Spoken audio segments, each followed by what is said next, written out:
Tentu saja, Putri Momi selalu cantik dan menggemaskan. Jawab Katrina. Apa kau sudah siap bertemu dengan Dedi? Ingat apa yang sudah Momi jelaskan, lakukan semuanya dengan benar dan jangan mengecewakan harapan Momi. Pesannya menambahkan. Katrina merasa bersyukur karena Liana adalah gadis yang cerdas, bahkan melebihi teman yang seumuran dengannya. Jika yang lain masih belajar membaca dengan lancar, Liana sudah menghabiskan puluhan buku cerita dengan baik dan benar. Bahkan, dia juga unggul di bidang hitungan serta sangat menyukai teknologi. Perasaannya juga peka, dan mampu diajak bekerja sama dengan baik. Dia tumbuh lebih cepat dibanding usia sebenarnya. Tentu saja, Momi. Liana tak sabar untuk bertemu dengan Dedi Alvaro. Jawabnya bersemangat. Bertemu dengan sang ayah, adalah harapan yang setiap hari dia ukir.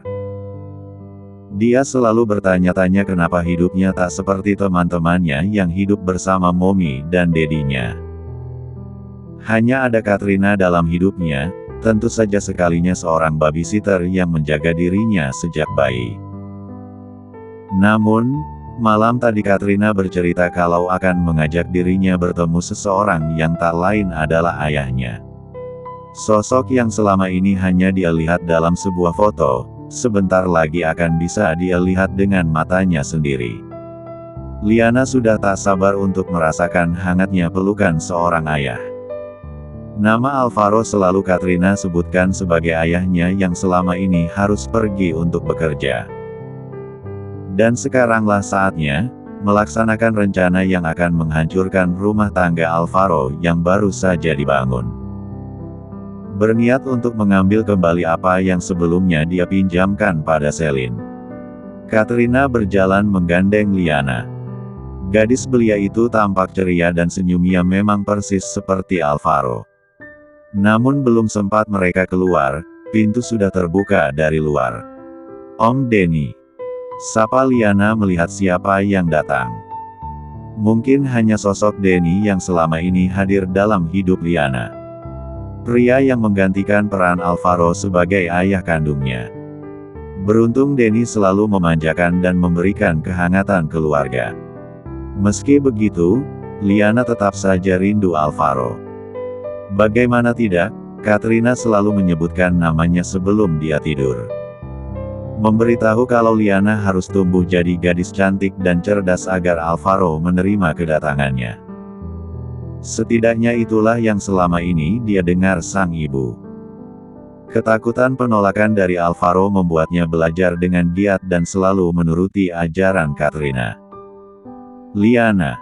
Kau kemana, sayang? Kenapa berdandan begitu cantik dan rapi?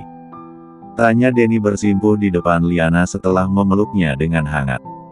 Liana dan Momi mau bertemu dengan Dedi Alvaro, Om. Denny mendongak menatap Katrina. Benar seperti itu. Tekannya dengan wajah terkejut. Tentu saja, Liana harus tahu siapa ayahnya. Begitu juga dengan Alvaro yang harus tahu keberadaan Liana sebagai putrinya. Jelas Katrina. Denny meminta Liana menunggu sebentar, dan membawa Katrina masuk kembali ke dalam kamar. Apa tidak terlalu cepat? Alvaro baru saja menikah. Justru itu, jangan sampai mereka punya banyak kenangan menjijikkan di rumah itu, hingga akhirnya punya anak. Aku harus segera membawa Liana ke hadapan Alvaro, agar pria itu kau kembali padaku. Jawabnya penuh rencana. Apa aku tidak cukup untukmu hingga mau membawa Liana pergi pada Alvaro? Kini, Denny sudah berdiri berhadapan dengan Katrina. Wanita yang dia cintai dengan tulus, namun masih menyimpan rasa pada Alvaro. Dia memang sudah tahu kalau Katrina masih mengharapkan Alvaro, tapi dia memilih berjuang, percaya kalau suatu hari Katrina bisa merasakan ketulusannya. Denny, jangan munafik. Aku memang menyukaimu, tapi yang aku butuhkan adalah Alvaro. Dia jauh lebih mampu memuji kebutuhanku, dan aku tidak hanya butuh cinta. Apa perutku dan Liana hanya cukup diisi dengan cinta? Tidak. Kami butuh kebahagiaan yang lebih banyak, dan hanya Alvaro yang bisa membuatnya menjadi nyata. Terang Katrina. Meski aku tak lebih kaya dari Alvaro, setidaknya kebutuhan kalian kasih terpenuhi. Tetaplah seperti ini agar aku bisa menjangkau kalian setiap merasa rindu. Katrina segera berdiri dan membenarkan riasan wajahnya, sementara Denny sedang memakai kembali celananya. Begitu selesai, Denny memilih untuk memeluk Katrina dari belakang dan mereka melihat satu sama lain melalui pantulan cermin. Bagaimana kalau aku membutuhkanmu, sayang? Kita pasti tidak akan bisa bertemu dengan bebas andai kau kembali dengan Alvaro. Ucap Denny dengan tangan yang sesekali Mertiga Mas 2 benda K3 nyal milik Katrina. Aku akan mencari cara agar kita tetap bisa bertemu seperti ini, Hani. Kau tenang saja karena aku sangat menyukai milikmu, lagian Alvaro juga tak akan menyentuhku. Kau tak lupa kalau dia itu impoten kan? Jadi, tetap hanya kamu yang berhak atas tubuhku. Katrina membalikkan badan dan mengalungkan tangan di leher Denny. Aku mencintaimu, Hani. Tapi kita tak bisa hidup hanya dengan cinta. Begitu Alvaro menerimaku kembali, dia pasti juga tak segan menggelontorkan uang kepadaku. Saat itu kau juga bisa menikmati harta Alvaro. Bukankah kita bisa hidup bahagia tanpa kau harus bekerja keras lagi? Tawar Katrina mencoba membujuk. Kau yakin bisa menyelinap untuk bertemu denganku? Tentu saja. Kau tahu aku sangat membutuhkan kesenangan darimu. Jadi jangan merengek dan biarkan aku keluar. Liana sudah menungguku. Katrina mengsatu umbip satu Denny dengan rakus, berharap pria itu mau melepaskan dirinya. Berhasil. Baiklah, tapi ingat apa yang kau katakan barusan. Katrina mengangguk. Malas untuk berdebat lebih lama atau dia akan habis di atas ranjang bersama Denny. Kenapa Momi dan Om Denny lama sekali di dalam kamar? Rajuk Liana dengan bibir mengerucut. Maafkan Om Denny. Tadi ada hal mendesak yang harus Om selesaikan. Liana masih saja cemberut membuat Katrina menatap jengkel pada Denny. Baiklah, Om Denny minta maaf ya. Liana, jangan merajuk seperti ini atau kita akan semakin lama bertemu Dedi. Tegur Katrina. Baik, Momi. Jawab Liana cepat, lalu menatap Denny. Om Denny harus membelikan Liana hadiah. Siap, Tuan Putri. Denny menggendong Liana, dan mengantar mereka sampai tempat parkir. Menyetirlah dengan pelan karena kau membawa Liana. Pesan Denny. Menatap mobil itu menjauh, dengan tangan yang masih bersedekap di dada. Merogoh ponsel dan mencari sebuah kontak nama yang tersimpan. Katrina akan pergi menemui Alvaro. Tetap awasi dan selidiki apa saja yang mereka lakukan. Ucap Denny pada orang di seberang telepon. Baik, Tuan. Terdengar suara seseorang menjawab ucapan Denny. Kau menelepon siapa? Tanya Krishna menepuk bahu Bastian yang tampak sibuk dengan ponsel.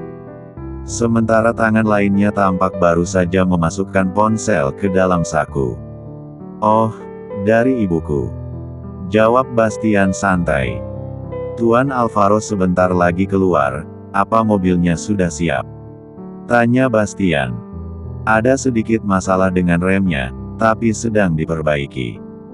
Jadi kita harus menunggu sebentar. Jawab Krishna memandang ke arah lain.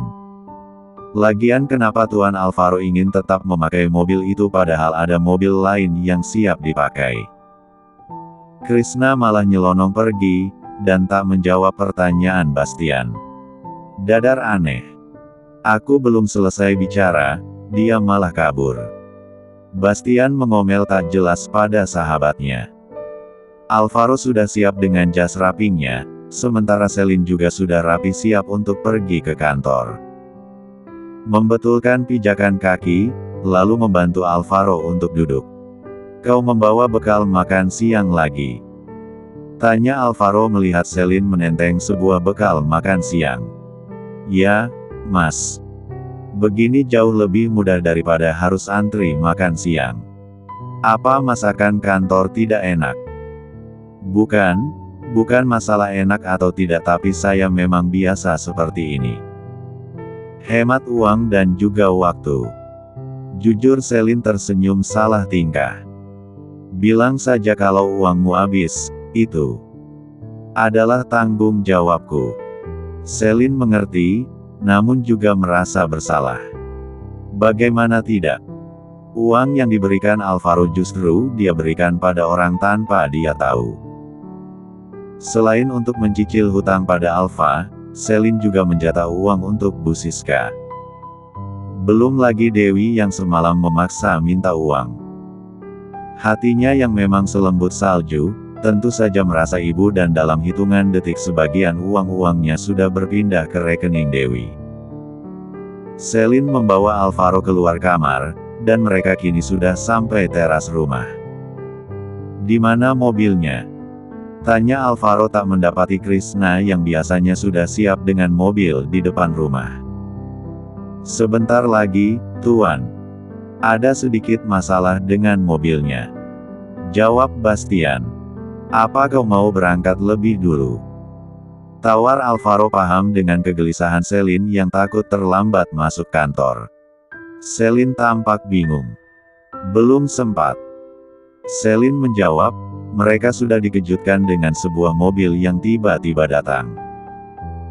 Semuanya terkejut dengan mobil yang tidak asing itu, namun tidak dengan satu orang yang memang sudah tahu rencana kedatangannya.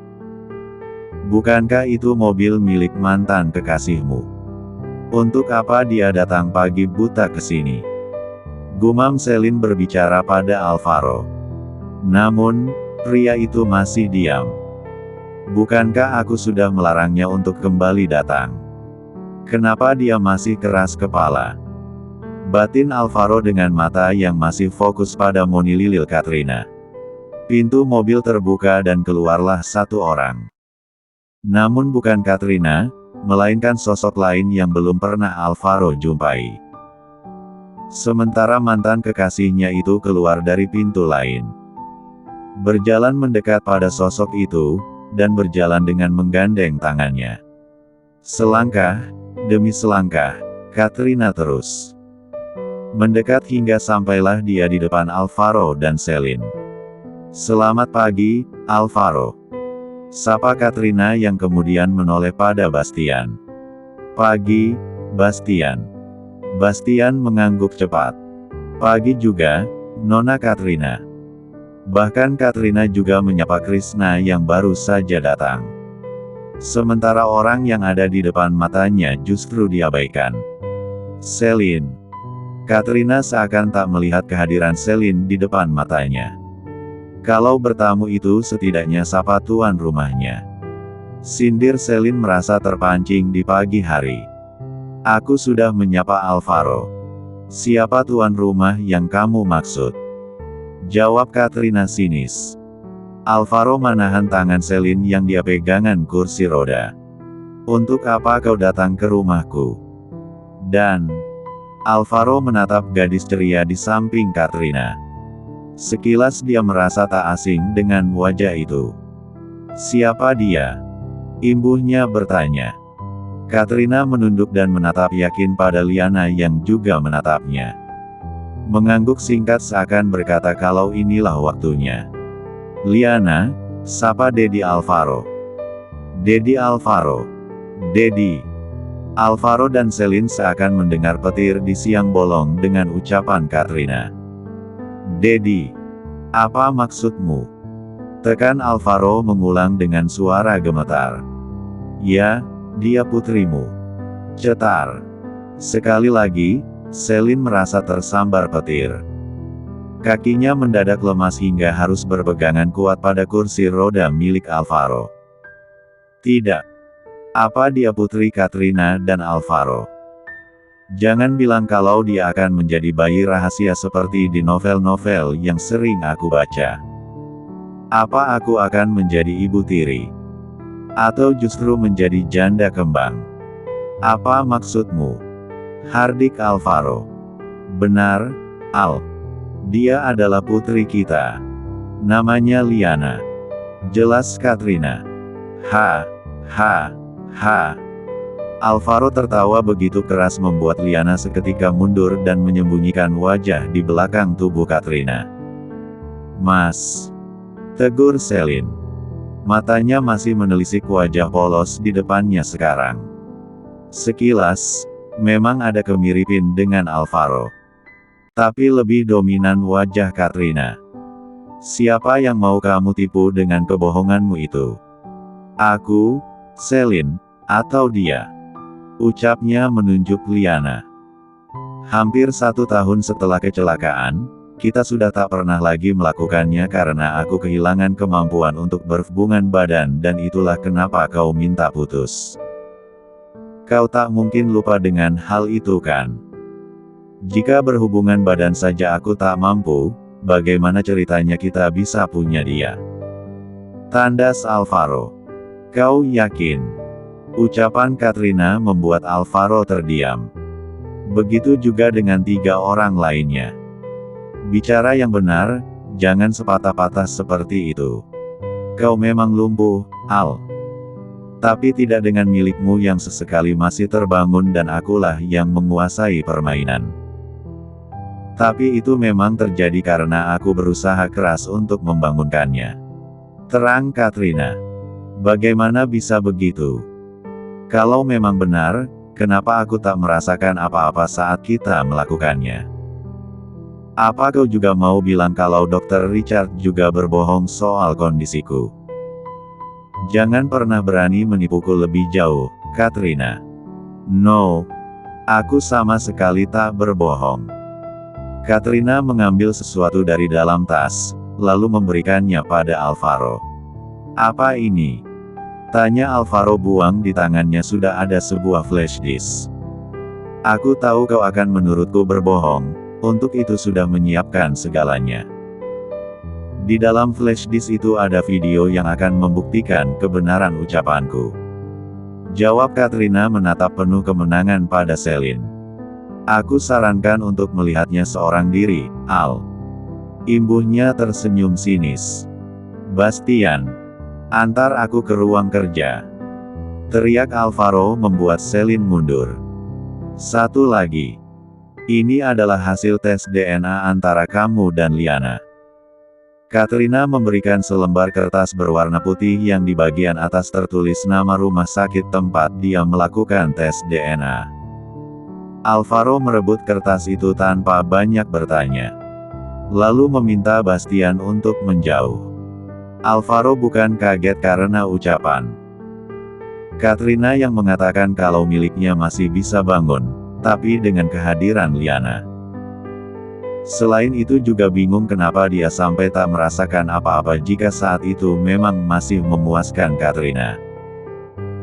Apa sungguh karena dalam keadaan tidur atau sengaja dibuat tak sadarkan diri karena dia tahu kalau miliknya masih bisa berdiri adalah tak selang lama setelah kecelakaan. Dan hanya kemampuan berjalannya yang bermasalah. Jangan cemas, sayang. Dedi hanya terkejut. Bujuk Katrina pada Liana yang masih terdiam membisu. Tapi Dedi terlihat begitu marah, Mom. Liana takut. Rengeknya dengan wajah pucat. Harapan yang ingin langsung mendapat pelukan hangat dari Alvaro, seketika sirna saat melihat mata benci pria itu pada Katrina. Apa Dedi membenci mereka Liana? Dedi tak menyukai Liana ya, Mom. Sambungnya mencari ketenangan. Tidak ada orang tua yang membenci anaknya. Begitu juga dengan Dedi. Percaya pada Mommy, ya. Dedi pasti akan menerima Liana, dan kita akan hidup bahagia bertiga di rumah ini. Katrina sengaja mengeraskan suara berharap Selin bisa tahu diri. Lalu siapa wanita itu? Tunjuk Liana pada Selin. Tante istrinya Mas Alvaro. Jawab Selin saat dirinya dilibatkan dalam pembicaraan. Istri. Bukankah momiku yang seharusnya jadi istri Dedi? Kenapa jadi tante? Kalau itu tanyakan sendiri pada momimu. Saat Liana menatap Katrina, wanita itu justru menatapnya tajam membuat rasa penasarannya langsung menguap. Paham kalau saat ini mominya tak mau banyak berbicara. Krishna terus mengawasi dua wanita yang saling menatap penuh kebencian. Sesekali melirik pada ruangan kosong di belakang ruang tamu, berharap Alvaro dan Bastian segera kembali. Namun, yang ditunggu masih sibuk dengan pembicaraan yang serius. Bastian, bagaimana menurutmu? Apa kau percaya ucapan Katrina? Alvaro bertanya setelah melihat video yang tersimpan di dalam flash disk. Di sana dia dapat melihat dengan jelas bagaimana Katrina bergerak liat di atas tubuhnya. Sementara dia sendiri tetap dalam kondisi mata terpejam. Menekan tombol pause, Alvaro enggan untuk melihat sampai akhir. Saya juga bingung, Tuan. Di video itu bahkan ada tanggalnya, dan itu memang sesuai keterangan dokter dulu. 3 bulan setelah kecelakaan bukankah milik Anda sudah dinyatakan sembuh namun memilih merahasiakannya? Jawab Bastian. Nona Katrina menganggap kalau milik Anda bisa bangun secara kebetulan dan memanfaatkan hal itu. Imbuhnya memprediksi. Lalu kenapa aku tak merasakan apa-apa? Bastian masih tampak berpikir. Hal yang paling masuk akal adanya karena Anda dalam keadaan pingsan. Ucapannya menyimpulkan. Kenapa aku bisa pingsan? Kali ini Bastian menatap jengah pada Alvaro. Mana saya tahu, Tuan. Kalian yang merasakan niat kenapa jadi saya yang harus repot memikirkan alasan kenapa Anda bisa enak-enak tanpa sadarkan diri. Alvaro melempar sebuah map ke wajah Bastian. Sejak kapan orang pingsan bisa membuat anak? Kau jangan ngawur. Kalau begitu kenapa Anda terlihat tak sadarkan diri? Hening. Mereka mencoba memikirkan segala kemungkinan. Mabuk. Minuman keras. Mereka berbicara di waktu yang sama. Pasti setelah pesta terakhir kali itu. Saat Katrina mengajakmu ke pernikahan temannya. Tebak Bastian mengingat sesuatu. Saat itu aku memang banyak minum karena marah melihat Katrina yang begitu asyik dengan teman-teman prianya. Nah kan, benar. Pasti malam itu kalian membuat gadis polos itu, kau tak merasakan apa-apa karena terlalu banyak minum.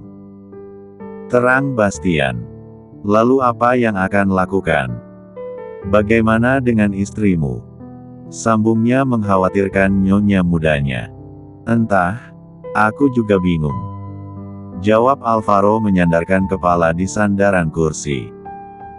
Alvaro membuang nafas boros beberapa kali, hingga akhirnya memutuskan kembali ke ruang tamu di mana Katrina dan Selin masih dalam keadaan membisu. Kenapa kau lama sekali? Aku seperti ada di medan perang.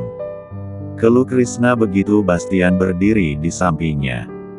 Aku kira mereka sudah jambak-jambakan. Ternyata masih aman. Aman kepalamu. Apa kau tak lihat mata mereka yang seperti mengeluarkan sinar laser, seakan siap membakar apapun yang dilewati? Amuk Krishna masih dalam keadaan berbisik.